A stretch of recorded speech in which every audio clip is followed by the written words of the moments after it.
우리가 맡게 할 짐은 무거운 짐만은 아니죠. 가벼운 짐도 다 맡게 될 줄로 믿습니다. 우리 옆에 계신 분들에게 모든 짐을 주님께 맡기십시오라고 우리 인사하겠습니다.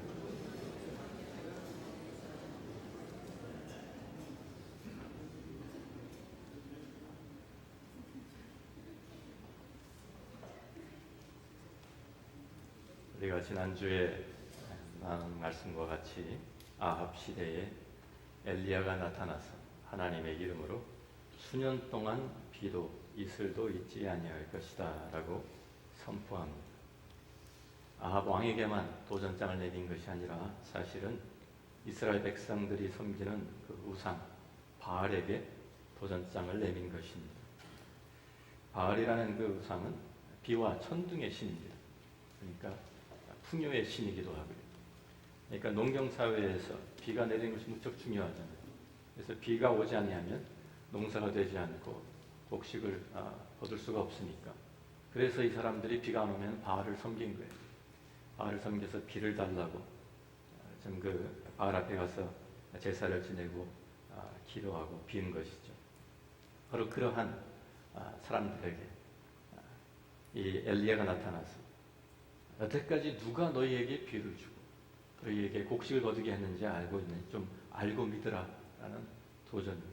정말 참 하나님이 누구이신지 누가 모든 것을 다스리는 분이신지 깨달으라고 그러면서 이제 하나님 여호와 하나님께서 이제 내 말이 없으면 수년 동안 비도 이슬도 주지 아니하실 것이다 라고 선포한 것입니다.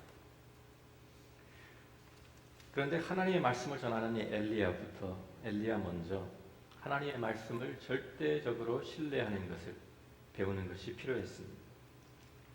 그래서 하나님의 말씀에 가감없이 순종하는 그런 훈련을 받습니다.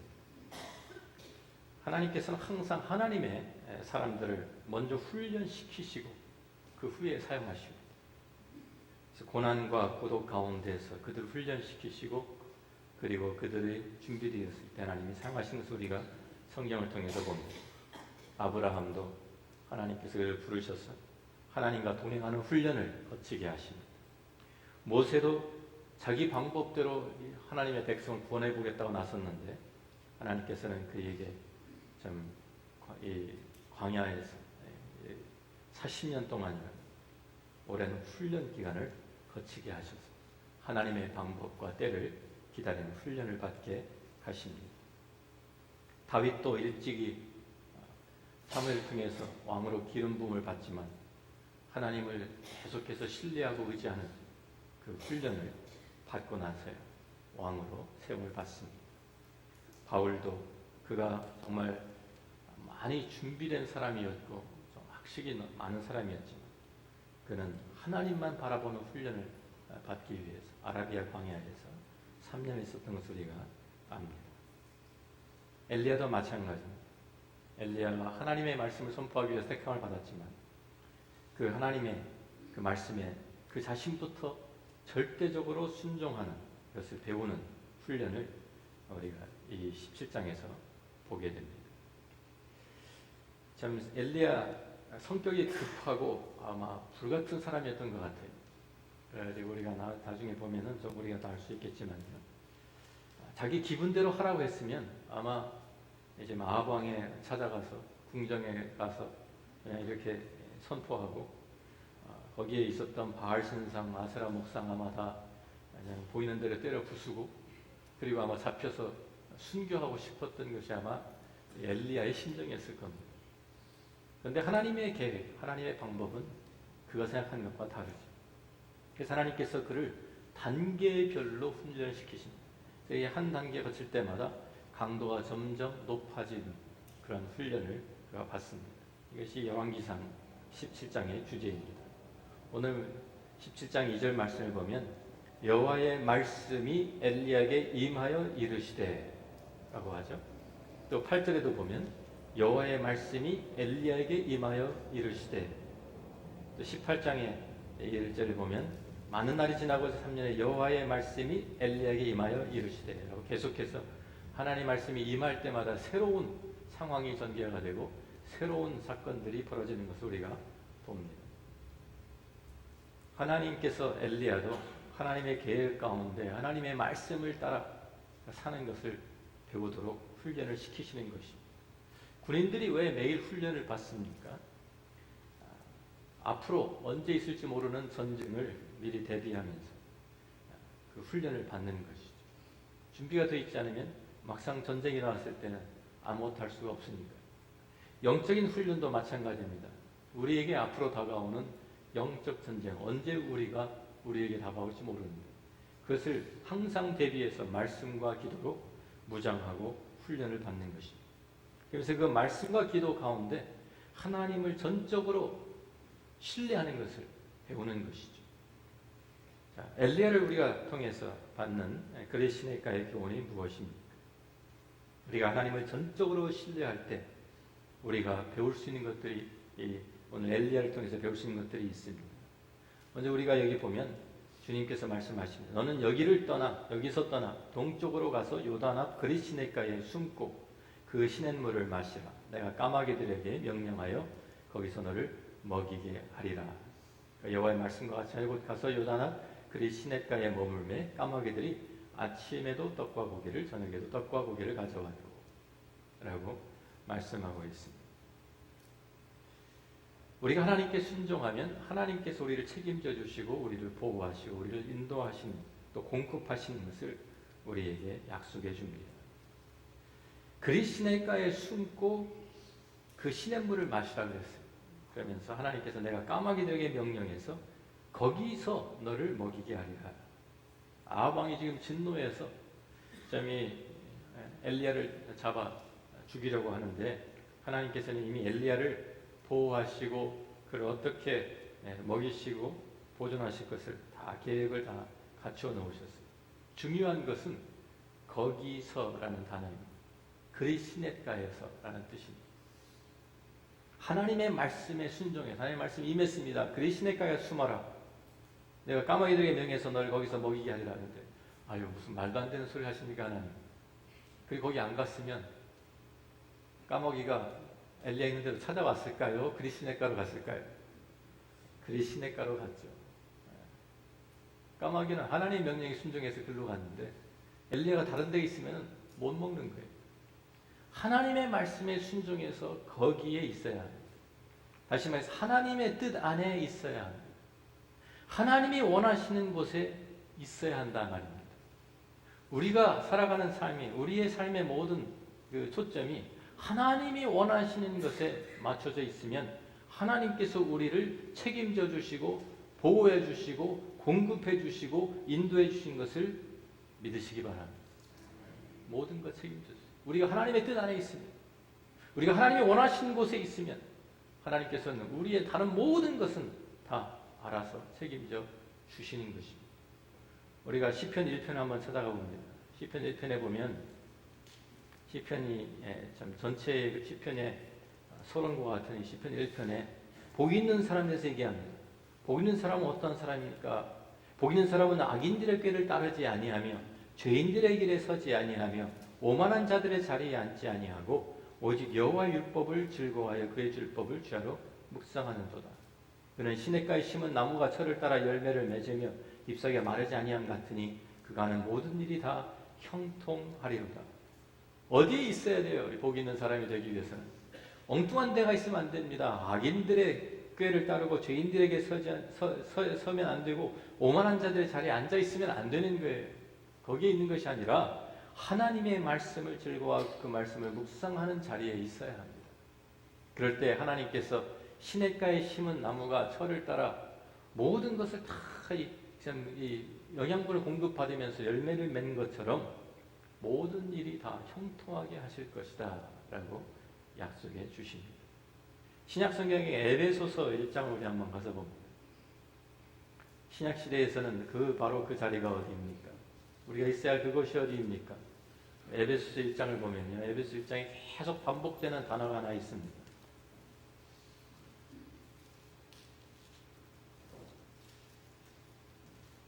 제가 3절 말씀부터 보는데 한번 이 단어를 한번 잘 들어보십시오. 찬송하리로다 하나님 곧 우리 주 예수 그리스도의 아버지께서 그리스도 안에서 하늘에 속한 모든 신령한 복 우리에게 주시래요. 모든 신령한 복이 어디에 있어요?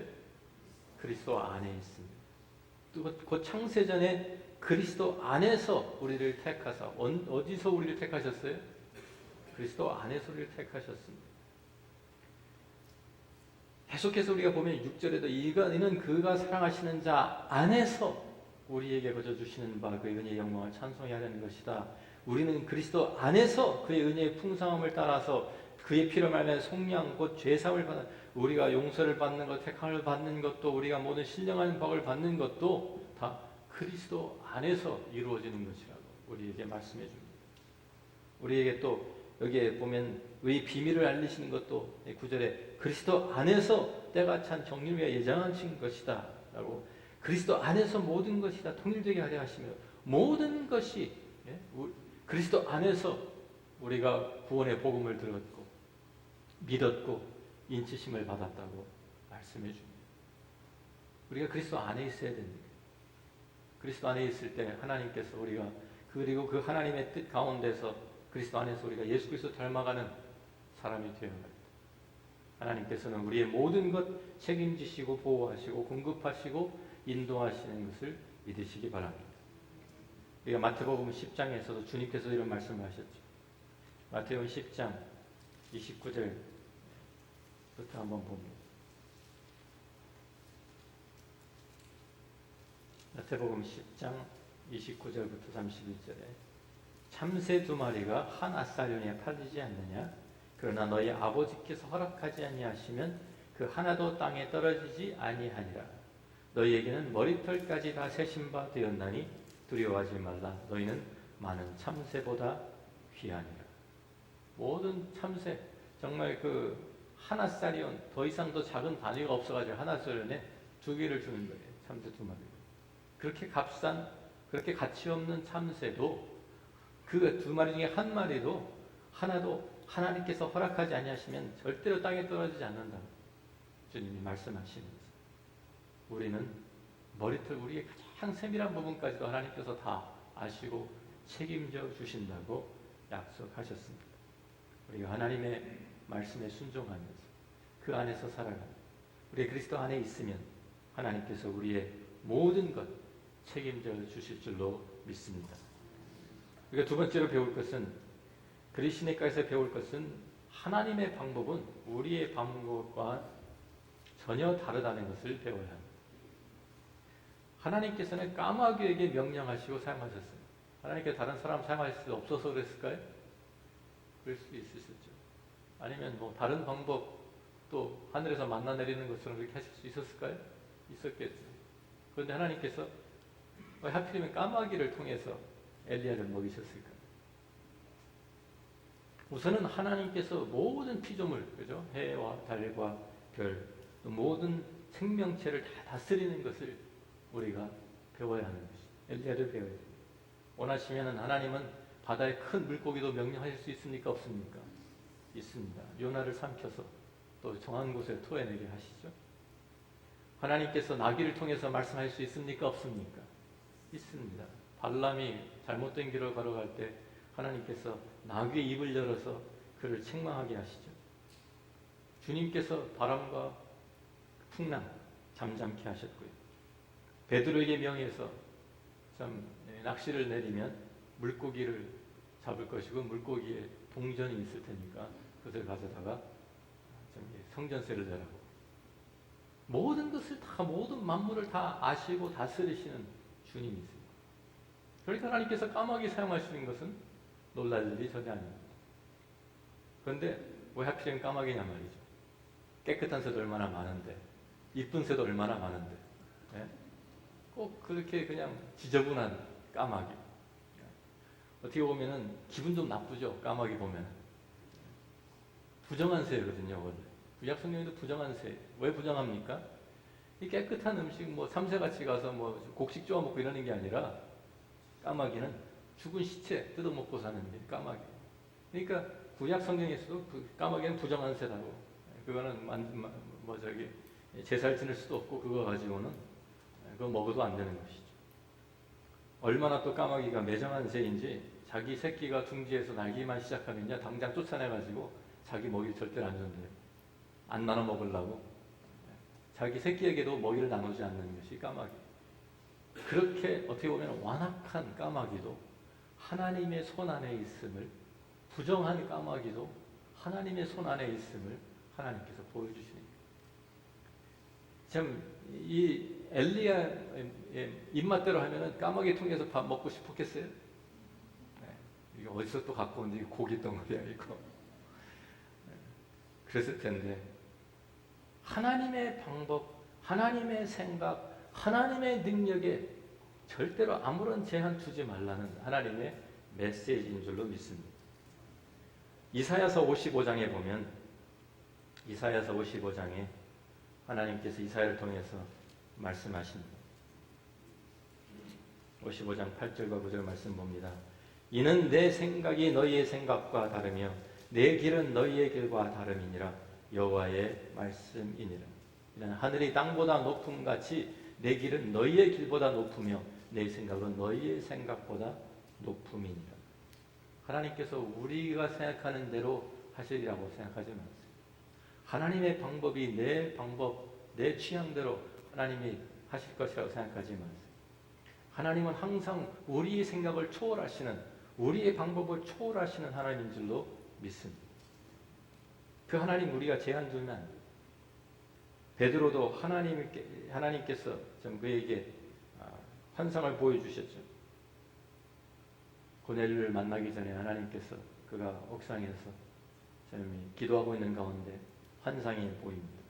환상에 보자기가 내려오면서 하늘에서 각종 먹지 못하는 짐승들이 가득 차 있어요. 근데 하늘에서 음성이 들립니다.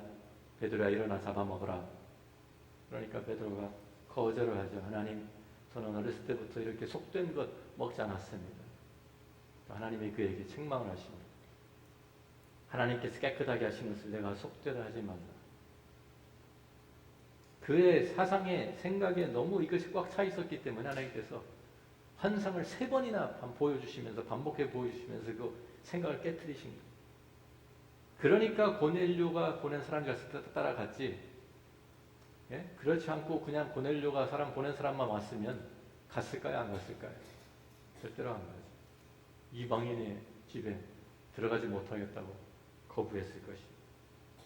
하나님의 방법은 우리의 방법을 초월하고, 하나님의 방법은, 하나님의 생각은 우리가 하늘이 땅보다 높은 같이 하나님의 생각이 우리 생각보다 높습니다.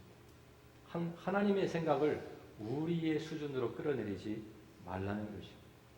이 훈련을 받아야 하나님께서 하시는 대로 순종할 거 아니에요. 아니면 하나님께서 말씀하셔도 하나님 이상합니다. 이거는 뭐가 잘못됐습니다. 내 방법대로 하겠습니다. 이러지 않겠습니다. 엘리야도 이 레슨을 배워야 했고 우리도 배워야 합니다. 하나님께서 사용하시면 아무리 악한 사람도 사용하실 수 있고요. 하나님께서 원하시면 어떠한 사람도 하나님이 고쳐 쓰실 수 있는 줄로 믿습니다. 우리 마음대로 우리 생각대로 판단하고 우리 생각대로 그 사람들을 미리 정죄하지 말라는 말이에요. 또 우리 3번째로 우리가 배워야 될 교훈이 무엇입니까? 우리가 배워야 될 것, 하나님을 따라하고 순종하는 가운데 한 번에 한 발자국씩만 내리는 것을 배워야 합니다. 이것이 하나님 인도하시는 방법인데요. 우리는 많은 때에 모든 것을 미리 다 알고 싶어요. 하나님의 계획도 다 알고 싶어요. 하나님, 내일은 어떻게 하실 겁니까? 다음 주는 어떻게 하실 겁니까? 1년은 어떻게 하실 겁니까? 계획 좀 알려주십시오. 그래야 제가 움직이겠습니다. 이런, 그것도 모르면 조바심 나고 걱정하고 이것이 우리들의 상태입니다. 하나님이 공급하시는 것도 한꺼번에 주시길 원해요. 하나님, 그냥 조금씩 주시지 마시고 한 번에 좀 막 왕창 주시면 안 돼요. 그렇게 우리가 원하잖아요. 그렇게 한 번에 그냥 대박 좀 터뜨리게 해달라고 그렇게 기도하잖아요. 근데 하나님께서 엘리야에게 하루 한 끼 양식 주신 것도 아니고요. 아니 한 번에 하루 양식 주신 것도 아침 저녁 딱 먹을 만큼만. 배고파지면 또 한번 갖다 주는 거예요. 꼭 필요한 양만 하나님이 주십니다. 그러니까 왜 이렇게 하실까요, 하나님? 아침 저녁 떡과 고기를 까마귀를 통해서 날라주십니다. 일주일치 양식을 갖다 주면 그 당시에 뭐 냉장고 없어서 이렇게 하셨을까요? 그게 아니죠. 매일매일 공급하시는 하나님을 바라보게 하시는 거예요. 매일매일 하나님을 의지하도록 만드시는 훈련입니다. 먹고 나면 배고프면 또 이제는 진짜로 또 하나님이 또 공급하실까 기대가 됩니까? 안 됩니까? 근데 미리 일주일치 양식이 다 돼 있으면 하나님 앞에 나갈까요? 안 나갈까요? 안 나가죠. 일주일 다 떨어질 때까지 기도 안 할 거예요. 또. 우리가 그렇습니다. 우리가 죄인들이기 때문에 하나님께서 미리 우리는 하나님 좀 미리 주십시오 했는데 미리 주시면 그거 가지고 하나님 찾지 않습니다. 그거 바라봅니다. 그러니까 하나님께서는 한 걸음 한 걸음씩 우리를 매일 인도하시는 거예요. 우리를 매일 하나님을 의지하고 하나님께 순종하도록 훈련시키십니다. 아브라함을 부르실 때도 그랬습니다. 아브라함이 부름을 받고 나섰는데 가는 곳 목적지 알았습니까? 몰랐습니까? 몰랐습니다. 어디로 가는지 알지 못하고 방향만 아는 거예요. 너는 내 친척 본토 아비집을 떠나라.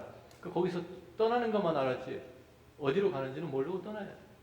그런데 하나님께서 일부러 얘기 안 하신 거예요. 나만 따라오라. 나만 따라서 한 걸음 한 걸음 하루하루 나하고 동행하는 것을 배우게 하시기 위해서, 믿음으로 걷는 것을 배우게 하시기 위해서 하나님께서 그에게 일부러 목적지 안 가르쳐 주십니다. 많은 때 우리는 조바심이 나죠. 하나님 나를 향하신 계획이 무엇입니까? 그걸 다 미리 쫙 좀 알고 내 아들을 향한 계획 쫙 좀 알았으면 좋겠어요. 그러니까 얼마나 기도하기도 쉬울까요? 그런데 그렇지가 않아요. 하루하루 순간순간 하나님 손 붙들고야만 갈 수 있게 만드신 거예요. 우리는 내일을 모릅니다. 그러니까 하나님 의지해야 합니다. 하나님 손을 붙들 수밖에 없습니다. 이스라엘 백성 매일 아침마다 만나가 내렸습니다. 아침마다 나가서 필요한 분량을 거두어야 돼요. 그렇지 않으면 굶는 거예요. 일주일 거를 미리 어떤 사람은 매일 나가기 귀찮아 새벽에 일어나서 일주일 거를 미리 다 주워왔더니 다 썩어서 버리게 못 먹게 돼요. 우리가 부르는 찬송가 430장에 주와 같이 길 가는 것 후렴이 어떻게 됩니까? 한 걸음 한 걸음 한 걸음 한 걸음입니다.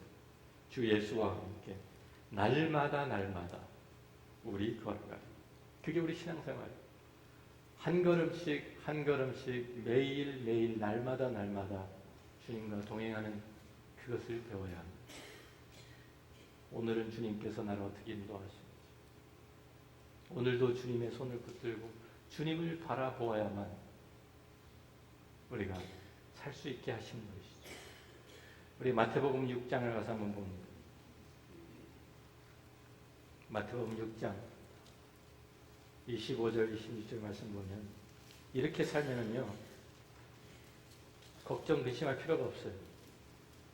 하나님이 알아서 하시는데 내일 일을 뭐에 걱정을 합니까? 그죠? 마태복음 6장 25절 26절 말씀 보니까 그러므로 내가 너에게 이르노니 목숨을 위하여 무엇을 먹을까 무엇을 마실까 몸을 위하여 무엇을 입을까 염려하지 말라. 목숨이 음식보다 중하지 아니하며 몸이 의복보다 중하지 아니하냐. 공중의 새를 보라. 심지도 않고 거두지도 않고 창고에 모아두지도 아니하되 너희 하늘 아버지께서 기르시나니 너희는 이것들보다 귀하지 아니하냐. 그러면서 계속 그 염려하지. 너가 염려함으로 키를 한 자라도 더 할 수 있겠느냐 말씀하시고. 왜 의복 위해서 염려하느냐 말씀하시고. 31절에 가서 보면 그러므로 염려하기를 무엇을 먹을까 무엇을 마실까 무엇을 입을까 하지 말라. 이는 다 이방인들이 구하는 것이라 너희 하늘 아버지께서 이 모든 것이 너에게 있어야 할 줄을 아시느니라. 우리가 구해야 될 것은 뭐예요? 그런즉 너희는 먼저 그의 나라와 그의 일을 구하라. 그리하면 이 모든 것을 너희에게 더하시리라. 그러므로 내일을 위하여 염려하지 말라. 내일은 내일이 염려할 것이요 한날의 괴로움은 그날로 족하니라. 약속하십니다.